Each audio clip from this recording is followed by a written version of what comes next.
Hello friends, welcome to the class. My name is Sudhir. Let's start today's session. लगभग 6 सालों बाद जितने भी चीफ जस्टिस हैं और उसके अलावा जितने भी सीएम हैं, उन सबका एक ज्वाइंट कॉन्फ्रेंस हुआ है। 2016 में इससे पहले हुआ था, उसके बाद 2022 में हुआ है। इस कॉन्फ्रेंस का जो अध्यक्षता कर रहे थे वो थे हमारे चीफ जस्टिस जो अभी नियुक्त हुए हैं, एन.वी. रमन्ना साहब। बहुत सारे ऐसे इशूज हैं जिस पर डिस्कशन किया गया। बहुत सारे इंपॉर्टेंट इशूज हैं जिसको हमको डिस्कस करना चाहिए एडिशनली।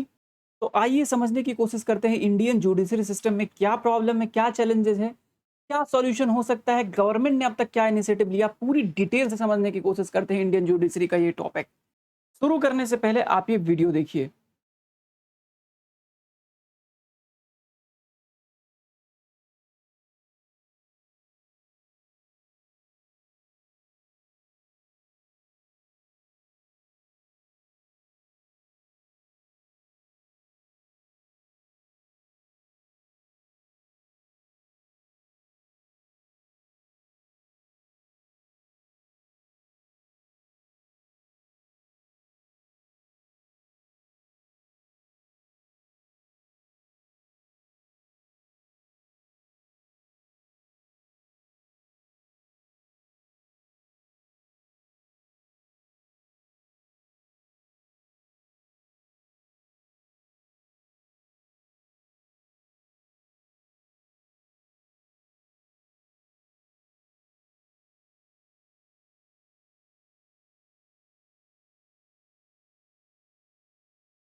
सबसे पहला सवाल तो ये है कि जो एक कॉन्फ्रेंस हो रहा था, ये कॉन्फ्रेंस नंबर कौन सा था? ये कॉन्फ्रेंस नंबर 39 था। 39वां कॉन्फ्रेंस हो रहा था।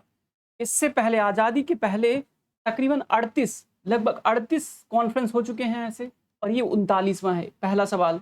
दूसरा, ये कि जो अभी सीजीआई बने chief justice of India, chief justice of India का ये कौन से चीफ जस्टिस है, कितने नंबर के चीफ जस्टिस हैं? ये तो 48th चीफ जस्टिस हैं भारत के, एन.वी. रमन्ना साहब।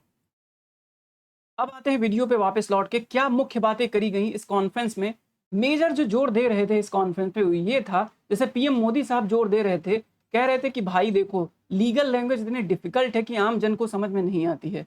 तो आम जन तक पहुंचाने के लिए हमको कुछ ऐसा कुछ सिंपल लैंग्वेज में लीगल टर्म्स को बनाना चाहिए, कुछ ऐसी डिक्शनरी तैयार करनी चाहिए जिससे आम लोगों को चीज़ें समझ में आए। तो कह रहे थे कि हम पैरेलली कुछ काम करेंगे कि लीगल जो चीज़ें हैं वो रहें, कोई दिक्कत नहीं है, बट आम जन को समझ में आए ऐसे भी कुछ ढांचा स्वरूप तैयार करेंगे हम। एक बात। दूसरी बात कह रहे थे कि देखो, सारी कोर्ट प्रोसीडिंग्स इंग्लिश में होती है। कोर्ट तो इसके चक्कर में जो गरीब लोग होते हैं, गरीब तबका जो होता है, वो कोर्ट की प्रोसीडिंग को समझ नहीं पाता है, और जाने की तो बात दूर है। मतलब वो कैसे जाएगा जब चीज़ें समझ नहीं आ रही है? तो आम जन पहुंचने की बहुत डरता है। इसके चलते जो मीडिएटर्स होते हैं वो बहुत पैसे खा जाते हैं। इस चक्कर में ये बहुत ज़रूरी हो गया है कि कैसे भी करके जो है चीज़ें बहुत ईज़ी बनाई जाए, आम जन तक पहुँचाई जाए। ये मोदी साहब का मेजर इशू था। दूसरी साइड एन.वी. रमन्ना साहब का क्या इशू था? एन.वी. रमन्ना साहब का मेजर इशू था कि भाई कैसे करके जो है वैकेंसीज़ बढ़ाइए, जितना खाली है वैकेंसी उसमें जल्दी-जल्दी फिल कीजिए, जल्दी-जल्दी जजेस को भर्ती कीजिए। केसेस जो पेंडिंग बहुत सारे पड़े हैं, उन केसेस को कैसे करके जल्दी निपटान कीजिए। तो आइए इस मुद्दे को बहुत डिटेल से समझते हैं। यूपीएससी के पॉइंट ऑफ व्यू से क्या बातें हम कर सकते हैं और क्या बातें यहाँ पर की गई, उन सब चीज़ों को हम लोग डिटेल से समझने की कोशिश करते हैं। कहाँ पर मीटिंग हुई? विज्ञान भवन में, नई दिल्ली पे। ठीक है, जॉइंट कॉन्फ्रेंस हो रहा था chief justice, chief ministers and chief justice of high courts. मतलब सीजेआई थे, सभी चीफ जस्टिस के, सभी हाई कोर्ट के चीफ जस्टिस थे। उसके अलावा सभी चीफ मिनिस्टर्स थे, और पीएम नरेंद्र मोदी थे। ठीक है, उसके अलावा कुछ मिनिस्टर्स भी थे सेंट्रल गवर्नमेंट के। ओके, 39 कॉन्फ्रेंस था ये वाला, समझ लीजिए। इससे पहले 38 हो चुके हैं। और देखो, मेन बात जो चीफ जस्टिस हमारे कह रहे थे कि हम तकरीबन 126 वैकेंसीज हाई कोर्ट्स में हैं, हम तकरीबन भर सकते हैं लेस देन 1 ईयर, 1 साल के अंदर अंदर हम इसको भर सकते हैं। हम एक्सपेक्ट कर रहे हैं कम से कम 50 मोर अपॉइंटमेंट्स हों एटलीस्ट हाई कोर्ट में, ताकि केसेस जल्दी से जल्दी सॉल्व हो सकें। ये जो कॉन्फ्रेंस है सबसे पहले स्टार्ट हुआ था 1953 में, 1953 में ये पहली बार ही हुआ था। 38 अब तक हो चुके हैं ऐसे। 39वां इस बार हुआ, 2016 में 38वां हुआ था। ये बहुत इंपॉर्टेंट बात है, याद रखना आप। इस बारी वाली जो मीटिंग हो रही है ये 6 साल के गैप में हो रही है। आइए केसेस के पेंडेंसी को लेकर एक डेटा देख लेते हैं कि कितना केसेस पेंडिंग है इंडिया में। नेशनल जुडिशियल डेटा ग्रिड के हिसाब से तकरीबन 93 करोड़ केसेस पेंडिंग है। सबऑर्डिनेट कोर्ट में 93 करोड़ केसेस सबऑर्डिनेट कोर्ट में पेंडिंग है। 49 लाख केसेस हाई कोर्ट में पेंडिंग है और तकरीबन 57,988 केसेस सुप्रीम कोर्ट में पेंडिंग है। सुप्रीम कोर्ट में मोर देन 30% केसेस पेंडिंग है मोर देन 5 ईयर्स। 5 सालों से तकरीबन 30% केसेस ऐसे हैं जो तकरीबन 5 सालों से पेंडिंग पड़े हुए हैं। इलाहाबाद हाई कोर्ट में 15% अपील जो किए गए हैं वो पेंडिंग है 1980 से। अब देखिए कितना लंबा केसेस खींच रहा है। लॉ कमीशन की 2009 की रिपोर्ट के हिसाब से जितने केसेस पेंडिंग पड़े हुए हैं उनको क्लियर करने के लिए प्रेजेंट स्ट्रेंथ के हिसाब से जो जजों की संख्या है वर्तमान समय में कोर्ट्स में, उस हिसाब से जितने भी केसेस पेंडिंग है अगर आगे ना बढ़े तो तकरीबन 464 साल लगेंगे। तो मतलब तो जिसका केस है वो तो रह ही नहीं जाएंगे, उसकी 4 पुश्तें खत्म हो जाएंगी, तब हो सकता है जाके केस सॉल्व हो। इतना कम जज हैं वर्तमान समय में हमारे कोर्ट में। सबसे ज़्यादा जो डिले हमारे हो रहा है उसका मेन रीज़न है पुलिस और जुडिशरी में के कारण से सबसे ज़्यादा केसेस हो रहे हैं, क्योंकि पुलिस इन्वेस्टिगेशन जल्दी करेगी नहीं। अब इन्वेस्टिगेशन के लिए जुडिशरी तो जाएगी नहीं, केस तो पुलिस के पास ही जाएगा। पुलिस इन्वेस्टिगेशन करेगी, उसके बाद जो रिपोर्ट फाइल करेगी उस हिसाब से जुडिशरी निर्णय देती है। तो बहुत ज़्यादा डिले हो रहा है पुलिस के कारण से। पुलिस जल्दी इन्वेस्टिगेट नहीं कर पाती है, इसके चलते बहुत समस्या होती है। उसके अलावा जुडिशरी तो है ही है रीजन, जज ही नहीं है। तारीख पे तारीख वाली कहानी चलती है। इसमें बताया जाता है कि मोर देन 31 मिलियन केसेस ऐसे हैं जो पेंडिंग है पिछले 3 साल से, पूरे कोर्ट को मिला के पिछले 3 साल से। और 8 मिलियन केसेस पेंडिंग हैं हाई कोर्ट्स में पिछले 3 सालों से। और इन सभी कोर्ट में वेस्ट बंगाल, उड़ीसा और बिहार के कोर्ट के केसेस की कंडीशन तो और बुरी है। ठीक है, तकरीबन 50% केसेस ऐसे हैं जो कि पिछले 3 सालों से वहाँ पर पेंडिंग पड़े हुए हैं। तो ये एक पेंडेंसी का एक डेटा था, याद रखना। कुछ भी याद रह जाएगा तो मेंस में आपको काम लिखने में काम आएगा। अब बात कर लेते हैं क्यों इतना ज़्यादा पेंडिंग हो रहे हैं केसेस, उसके क्या रीजंस हैं। सबसे पहला जो रीजन है शॉर्टेज ऑफ जजेज, क्योंकि हमने सबसे पहली बात करी एन.वी. रमन्ना साहब ने जो मेजर इशू था एन.वी. रमन्ना साहब का, वो यही था कि जजों की संख्या भैया बहुत कम है। जैसे करो कुछ भी करो, जजों की संख्या बढ़ाओ नहीं तो केसेस पेंडिंग रह जाएंगे। तकरीबन 35% पोस्ट जो हैं अभी सबऑर्डिनेट कोर्ट में इम्पटी हैं, खाली हैं, भरे ही नहीं गए हैं 35% जो पोस्ट हैं। ठीक है, और आप समझिए कि रेशियो कितना बुरा है। 1 मिलियन लोगों पे 1 मिलियन लोगों पे 17 जज हैं, मतलब 10 लाख लोगों पे 17 जज हैं सिर्फ। बताइए कैसे कैसे सॉल्व होगा।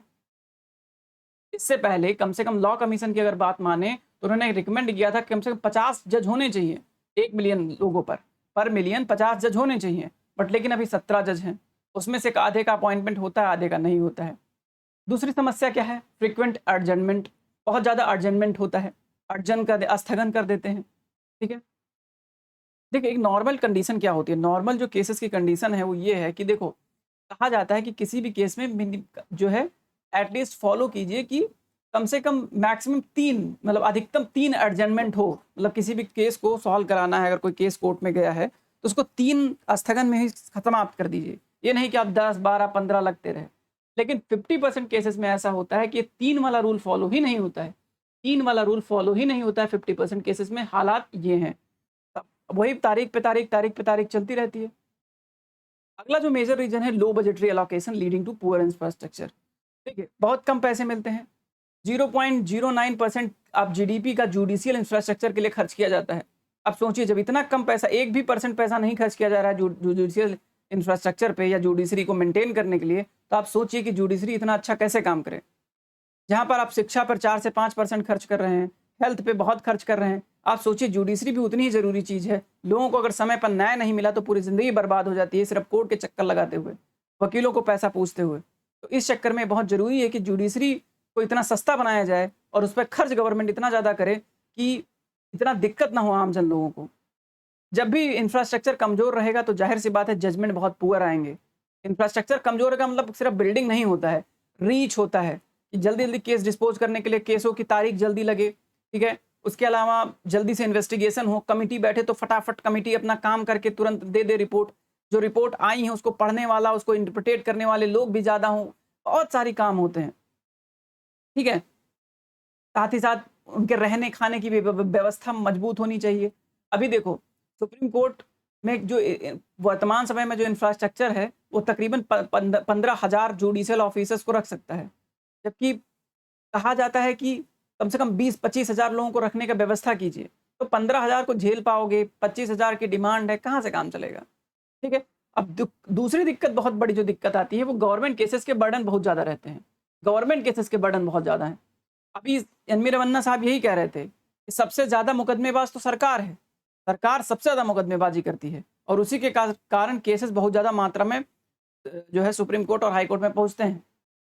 अब देखो LIMBS की रिपोर्ट के हिसाब से, देखिए यहाँ पे LIMBS कहता है, उसके जो स्टेटिकल्स प्रोवाइड किए हैं उसके हिसाब से कहता है कि 46% केसेस जो सुप्रीम कोर्ट और हाई कोर्ट में या लोअर कोर्ट और अपर कोर्ट में जो पेंडिंग पड़े हैं उसमें 46% केसेस गवर्नमेंट के हैं।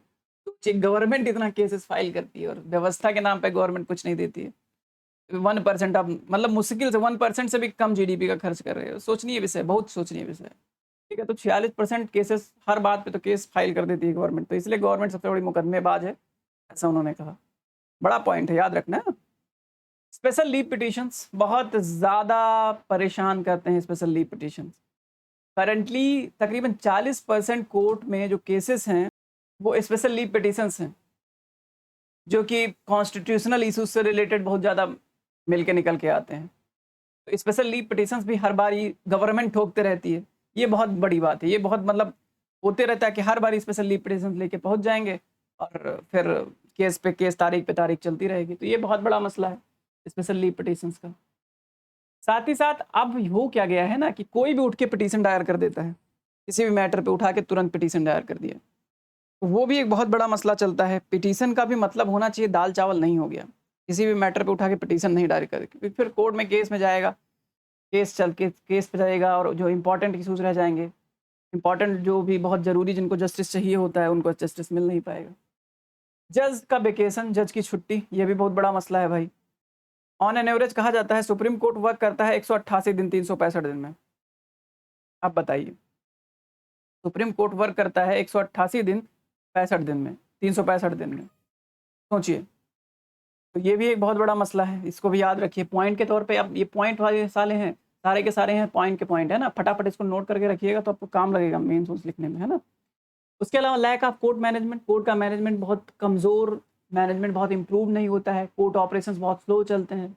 अगर इसको बढ़वा लिया जाए, ठीक है, केवल कुछ पोस्टेस को भर दिया जाए, कुछ पोस्ट हैं जिनको भर दिया जाए, जैसे केस को जो पढ़ता है, इंटरप्रिटेट करता है, टाइपिंग स्पीड, वो सब चीज़ें अगर मेंटेन कर दी जाएँ तो केस फास्ट जो आएगा। इनएफिशिएंट इन्वेस्टिगेशन, पुलिस की कमज़ोर इन्वेस्टिगेशन, ठीक है, और उसके अलावा मिलावटखोरी पुलिस की बहुत बड़ा रीज़न है। मॉडर्न टूल नहीं है, साइंटिफिक टूल्स नहीं है इनके पास इन्वेस्टिगेट करने के लिए, तो इसके चलते बहुत मसला हो जाता है, इन्वेस्टिगेशन डिले हो जाता है। उसके अलावा लोगों में अवेयरनेस फैल रहा है बहुत ज़्यादा। अब हर कोई इंसान चाहता है कि अगर उसके राइट का वायलेशन हो रहा है देन फटाक से पहुंच जाएगा कोर्ट में, ठीक है। तो अब लोगों में ये अवेयरनेस फैलने के कारण से भी कोर्ट में केसेस बढ़ रहे हैं। हाँ, ये अच्छी बात है, लेकिन कोर्ट में केसेस बढ़ रहे हैं, अगर हम उन मुद्दों की चर्चा करें तो ये भी एक पॉइंट है जिससे कोर्ट में केसेस बढ़ रहे हैं। चलो अब बात कर लेते हैं इम्पैक्ट क्या होता है जुडिशियल पेंडेंसी का, या इम्पैक्ट ऑफ जुडिशियल पेंडेंसी क्या है। अब देखिए सारे पॉइंट यहाँ पे लिखे, एक एक पॉइंट बहुत इंपॉर्टेंट स्लाइड्स हैं ये सब, है ना। हमेशा याद रखना, रख लेना अपने पास, ताकि कि आपको कभी भी मेंस आंसर राइटिंग करना पड़े आपके लिए एकदम फटाफट पॉइंट, ग्रेवी पॉइंट एकदम रेडी रहे। ऐसे स्लाइड्स बहुत कम मिलते हैं। तो डिनाइल ऑफ टाइमली जस्टिस, अगर टाइमली जस्टिस नहीं मिला तो फिर बेकार है जुडिशरी का होना। और ऐसे सब लगभग केसेस में 90% केसेस में जुडिशरी में जो केसेस होते हैं डिले हो जाते हैं, और डिले के कारण से आदमी चक्की पीसते रहता है, उसका परेशान रहता है। आपको टीवी में दिखाई देता है कि भैया इनको जस्टिस मिला, इनको न्याय मिला, और टीआरपी के चक्कर में बड़ा बड़ा दिखाते हैं, लेकिन वो आदमी कितना पिसाया है उस चक्कर में तो सिर्फ उसका कलेजा जानता है। किसी किसी की पूरी ज़िंदगी निकल जाती है केसेस को ही सॉल्व करने में, या कोर्ट के चक्कर लगाते लगाते। तो ये बहुत ज़रूरी है, आर्टिकल 21 जो गारंटी देता है right to life and liberty का, उसको भैया इंश्योर करवाना है तो स्पीडी ट्रायल करवाइए, जल्दी जल्दी केसेस को लाइए, नहीं तो पेंडेंसी बेकार है। रूल ऑफ लॉ का मतलब ये थोड़ी ना है कि रूल ऑफ लॉ को अगर मेंटेन करना है तो जाहिर सी बात है कि आपको टाइमली जस्टिस प्रोवाइड करना चाहिए। इसका ये मतलब नहीं है कि भैया रूल ऑफ लॉ है तो हम लॉ के हिसाब से चलेंगे और कानून 50 साल हो जाएगा तो हम जाके आपको जो है जस्टिस देंगे, तो वो सब गलत बात है। कमज़ोर डेमोक्रेसी होने का ये जो है आपका इम्पैक्ट दिखाई दे सकता है, कमज़ोर डेमोक्रेसी होने का। इरोडेड सोशल इंफ्रास्ट्रक्चर, इरोड कर देता है एकदम, सोशल इंफ्रास्ट्रक्चर कमज़ोर हो जाता है, टूट जाता है, बहुत लोगों का भरोसा खत्म हो जाता है जुडिशरी से। ठीक है, वीक जुडिशरी हमेशा एक नेगेटिव इफेक्ट करती है सोशल सोसाइटी पे, सोशल डेवलपमेंट पे। लोगों का पैसा खत्म हो जाता है, गरीबी बढ़ जाती है, पब्लिक इंफ्रास्ट्रक्चर कमज़ोर रहते हैं हमेशा, क्राइम रेट बढ़ते रहते हैं। आप किसी को जस्टिस नहीं मिला तो उसके अंदर रिवेंज है, मार के रहेंगे हमारा, हमको जस्टिस नहीं मिला तो उसके चलते क्राइम बढ़ जाता है, बहुत सारा ह्यूमन राइट प्रभावित होता है। ये देखिए मतलब ह्यूमन राइट कितना ज़्यादा वायलेशन होता है ह्यूमन राइट्स का, ये एक बहुत बड़ा इशू है। इकॉनमी भी कम 1.5 अपनी स्पीड से तकरीबन 1.5 गुना कम चलती है अगर केसेस का ट्रायल जल्दी पेंडिंग रहते हैं तो। डिले का कॉस्ट होता है तकरीबन 1.5% ऑफ जीडीपी, जो डिले चल रहा है उसके चलते तकरीबन 1.5% ऑफ जीडीपी लग रहा है खर्चा। और अगर वही लोग फ्री होते तो काम धंधा करते तो उससे जीडीपी बढ़ता नहीं बढ़ता। केसेस का जल्दी निपटान हो, सपोज करो कि कोई कोयला कंपनी है और उसका केस चल रहा है। अब कोयला कंपनी केस लड़ रही है, मान लो 10 साल बाद जीती, तो 10 साल में जो प्रोडक्शन करती है उसका कौन जिम्मेवार होगा? उसके चलते भी तो इकॉनमी पे इम्पैक्ट पड़ रहा है। तो ये सब बात समझनी पड़ेगी हमें, और इसके चलते ये जो है समस्या कभी ख़त्म नहीं होगा जब तक पेंडेंसी का मैटर ख़त्म नहीं होगा। ठीक है, चलिए और समझिए यही बात। देखो अगर जैसे केस पेंडिंग है, कोई कंपनी लगाई है और बाहर की कंपनी है, मान लो कोई विदेशी कंपनी है, तो क्या कहेगी? क्या दोबारा वो इन्वेस्ट करने के लिए, मान लो केस लड़ रही है कोई वोडाफोन वाला मान लो है, वोडाफोन अगर केस लड़ती रह जाती भारत में, तो समझो कि क्या वो दोबारा इन्वेस्टमेंट करती भारत में? अदर कंपनियां क्या उनको देख के इन्वेस्ट करेंगी भारत में? नहीं करेंगी। केस ही चला जाता है 10-10 साल यार, तो हमारा कंपनी कमाएगी क्या, हम खाएंगे क्या? इस चक्कर में इन्वेस्टमेंट जो है बहुत ज़्यादा प्रभावित होता है। प्रोजेक्ट रुक जाते हैं, टैक्स कलेक्शन रुक जाता है। 10 साल कमाती तो टैक्स भी तो भरती, तो टैक्स कलेक्शन, कितना सारा इम्पैक्ट है। देखिए सर, समझ में आ रहा है आपको कितने सारे इम्पैक्ट हैं। ईज ऑफ डूइंग बिजनेस में हमारा बंटाधार हो जाता है। अब आते हैं मीजर्स जो लेने चाहिए, क्या मीजर्स हैं जो करने चाहिए जिसके चलते हो सकता है कि केसेस इंप्रूव हो जाए, जल्दी से जल्दी सॉल्व करवा पाएँ। तो पहली बात, इंफ्रास्ट्रक्चर को बढ़ाइए क्वालिटी जस्टिस के लिए। पार्लियामेंट्री स्टैंडिंग कमेटी ने इस बात पर जोर दिया कि भैया कुछ भी करके जो है इंफ्रास्ट्रक्चर मजबूत करो। क्या-क्या करो? सूटेबल लैंड राज्य सरकार इंश्योर करें कि सूटेबल लैंड्स लेके आएँ। मतलब ऐसा लैंड हो जो कंस्ट्रक्शन, कोर्ट बिल्डिंग कंस्ट्रक्शन के लिए सूटेबल हो, लोगों की रीच हो। ये नहीं कि पता लगे कि गाँव यहाँ बसता है तो कोर्ट यहाँ बसता है, लोगों को जाने के लिए कम से कम 200 किलोमीटर चलना पड़ जाए, ऐसा ना हो। थोड़ा-सा ऐसा सूटेबल लैंड हो, है ना? जहाँ से लोगों का कनेक्शन भी हो, ट्रांसपोर्टेशन भी मजबूत हो, ये सब चीज़ें हों, ठीक है? सूटेबल लैंड प्रोवाइड कीजिए, कंप्यूटराइज़ेशन कीजिए सभी कोर्ट का, ताकि जो है एक्सेस जल्दी-जल्दी हो सके केसेस पे कोर्ट का, और लोगों का भी अपने केस के बारे में जानकारी अच्छे, ई कोर्ट की फैसिलिटी और मजबूत कीजिए। टाइमलाइन सेट कीजिए कि यहाँ पे ये इतने टाइमलाइन में हम ये कंप्यूटराइज़ेशन का कॉन्सेप्ट स्टार्ट कर रहे हैं। तो ये एक चीज़ है, बड़ी इंपॉर्टेंट चीज़। उसके अलावा जितनी भी वैकेंसीज़ खाली हैं, उसको भरिए, जो हमने पहले चर्चा करी। 126 और जो रिमेनिंग जितने पोस्ट बचे हुए हैं, तो सुप्रीम कोर्ट की बात है।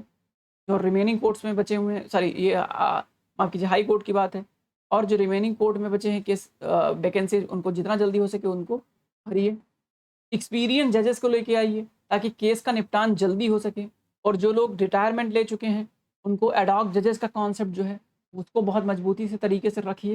एडॉक जज का कॉन्सेप्ट मजबूती से लेके आइए, ज़्यादा लेके आइए।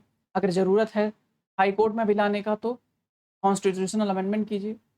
All India judicial service start कीजिए ताकि जजेस का रिक्रूटमेंट ईजी हो सके। ठीक है, सबऑर्डिनेट जुडिशरी के लिए all India judicial services start कीजिए। अभी तक तो नहीं है, जो जितना जल्दी हो सके इसको स्टार्ट कीजिए ताकि लोगों को जस्टिस ईजिली अवेलेबल हो सके। ठीक है, उसके अलावा और क्या कर सकते हैं? उसके अलावा कर ये सकते हैं कि एक लिमिटेड टाइम फ्रेम बनाइए जो केस को डिस्पोज करने के लिए बताएं। हाँ भैया, ये डेफिनेट टाइम फ्रेम है, इसके अंदर अंदर आपको केस सॉल्व करके दे देना है। बट वही 50% केसेस जो 3 एडजमेंट का रूल फॉलो नहीं करते, और तो जान बहान दीजिए। इस उसके अलावा जुडिशियल ऑफिसर जो है एक स्ट्रिक्ट कोड ऑफ कंडक्ट कर सकते हैं, बना सकते हैं, इशू कर सकते हैं कि जो ऑफिशियल्स हैं वो अपना ड्यूटी अच्छे तरीके से परफॉर्म करें। तो डेफिनेट टाइम फ्रेम में अगर होगा, जैसे पुलिस ऑफिसर को किसी जज ने कह दिया कि भैया जल्दी से केस सॉल्व करके भेजिए, तो पुलिस ऑफिसर मानेंगे ही मानेंगे, जल्दी जल्दी केसेस सॉल्व होगा। ऐसा कुछ कोड ऑफ कंडक्ट लेके आना चाहिए, ऐसा भी बात करी गई है।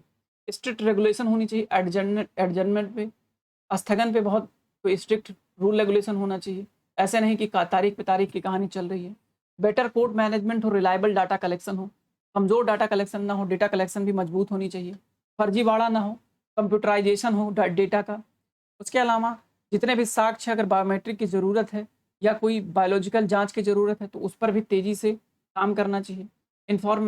इंफॉर्मेशन टेक्नोलॉजी सॉल्यूशन का यूज़ करना चाहिए ताकि ट्रैकिंग मजबूती से हो सके, मॉनिटरिंग मजबूती से हो सके। ठीक है, प्रोसेस की री इंजीनियरिंग करनी चाहिए, कोर बिजनेस प्रोसेस को मजबूत करना चाहिए, इंप्रूवमेंट करना चाहिए, इन्वायरमेंट इंप्रूव करना चाहिए, टेक्नोलॉजी यूज़ करना चाहिए कोर्ट में। इसमें क्या क्या कर सकते हैं, उसमें बहुत सारे काम कर सकते हैं, जैसे कि electronic filing of cases, E court वाला जो कॉन्सेप्ट है उसमें बहुत वेलकम स्टेप है। ठीक है, बहुत अच्छा स्टेप है कि हाँ भैया इसको करना चाहिए, लेकिन साथ ही साथ केस फाइल करने के लिए भी ऑनलाइन व्यवस्था कर देनी चाहिए पैन इंडिया लेवल पर। पैन इंडिया लेवल पर ही कोर्ट में केस फाइल करने के लिए व्यवस्था करनी चाहिए। ऐसा नेशनल जुडिशियल डेटा ग्रिड जो है आर्टिफिशियल इंटेलिजेंस के साथ इसको जोड़ा जाना चाहिए। ऐसी बात कही जा रही है कि भाई आर्टिफिशियल इंटेलिजेंस के साथ आप इसको जोड़िए। उसके अलावा मेरा जो मानना है ना, ये सब चीज़ तो बहुत हाई फाई टेक्नोलॉजी और ये फलाना ढिमकाना करने की कोशिश कर रहे हैं। हम बताएं बात साफ, इन लोगों को जोर देना चाहिए ग्राउंड लेवल पे, जमीनी स्तर पे। एक minute,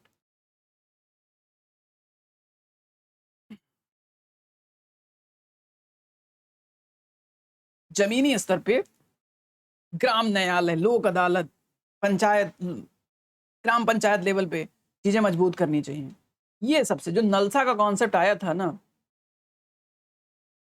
NALSA, नलसा, legal service authority, ये जो डिले, इसमें जो डिले हो रहा है ना, इसके काम में जो डिले हो रहा है ना, वो बहुत मजबूत कर सकता है नलसा। और जो ऊपर हाई कोर्ट, सुप्रीम कोर्ट या जो जिला लेवल पे कोर्ट्स हैं, उन पर केस पहुंचने से पहले आप लोक अदालत में लेके जाइए, लोक अदालत में मामला सॉल्व करने की कोशिश कीजिए और ऑर्गेनाइज कीजिए। ठीक है, बहुत रेगुलर सिटिंग करवाइए सिविल एंड फैमिली मैटर्स के लिए, लोक अदालत मजबूत कीजिए। उसके अलावा संपत्ति डिस्प्यूट के लिए ग्राम न्यायालय सबसे बेहतरीन व्यवस्था हो सकता है। रूरल स्तर पर, रूरल एरियाज में जो है ग्राम पंचायत को मजबूत कीजिए, उसको और पावर दीजिए और स्ट्रेंथ बढ़ाइए, मजबूत कीजिए, ये सब करिए। रादर की बहुत टेक्नोलॉजी खेलने में वक्त लग जाएगा, हर लोग टेक्नोलॉजी का यूज टू नहीं होते हैं, लेकिन अगर ग्राम न्यायालय और लोक अदालत आपने मजबूत कर लिया ना, सोना कर दिया आपने। ठीक है, उसके अलावा village legal care and support centre स्थापित करना चाहिए हाई कोर्ट के द्वारा, जिससे ग्रास रूट लेवल पर state legislation friendly atmosphere create हो सके, लोगों को जानकारी मिल सके कानूनों की। कानून क्या कहता है, अगर कोई किसी उनके अधिकारों का वायलेशन हो रहा है तो किसी पर्टिकुलर चैनल से जाएंगे तो यहाँ जाके यहाँ पहुंच जाएंगे। ये चीज़ें इनको क्लियर होनी चाहिए लोगों को। अगर लोगों को ये सब चीज़ें क्लियर रहती हैं तो उनको जुडिशरी के साथ ज़्यादा माथापच्ची या मगजमारी नहीं करना पड़ता है, ईजिली चीज़ें एक्सेस हो पाती हैं, अपने केस की सुनवाई करवा पाते हैं और जितना हो सके उतना ज़्यादा मात्रा में ये जो है केसेस की जो पेंडेंसी है वो कम हो सकती है। ठीक है, तो ये बात हुई जो है हमको जो डिस्कस करना था मेजरली, क्यों पेंडिंग रहते हैं केस, क्या क्या प्रोविजंस लिए जा सकते हैं, बड़े इंपॉर्टेंट पॉइंट हैं, आप समझिए। ऐसे हल्के फुल्के पॉइंट नहीं है कि मतलब आप कुछ भी आप ऐसे इसको इग्नोर मार के चले जाइए। जैसा जैसे आपको लगता है कि ये चीज़ें आपको काम करती हैं, ठीक है, तो आप फटाफट कमेंट सेक्शन में बताया कीजिए, बहुत ज़रूरी है। ठीक है, क्यों? क्योंकि उससे हमें पता चलता है कि आप सच में वाकई आपके लिए ये सब चीज़ें बेनिफिशियल है।